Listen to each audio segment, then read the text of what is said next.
the executive director of Scholars for Peace in the Middle East, to discuss all of it. Thank you so much, as always, for taking the time to be here with us today.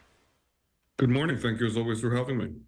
All right, so first off, I do want to talk to you, of course, about the situation there that we saw unfold in Iran. What do we know overall about the outcome of that retaliatory strike by Israel? Do we know just yet really the extent of any sort of damage? That's still evolving. It's still a fluid situation. What we do know for a fact is that Israel was able to take out key Air Force military defense facilities. We know that these facilities were obviously disclosed to the United States, the CENTCOM. This was a coordinated effort. I mean, as far as how the targets were chosen.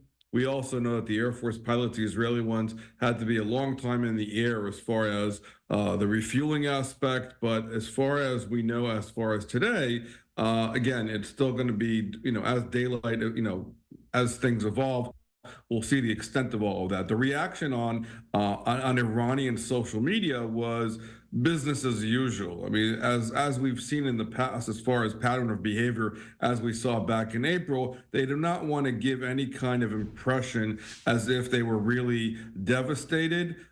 Interestingly enough, while the attacks were happening and taking place, it wasn't affecting, and this was clear during the actual attack itself. No energy sources were hurt in the process. That means Iran was able to function ongoing in a way they always have. But militarily wise, I think this was it was really the strike here and the psychological aspect that plays out here. The fact that this was a devastating.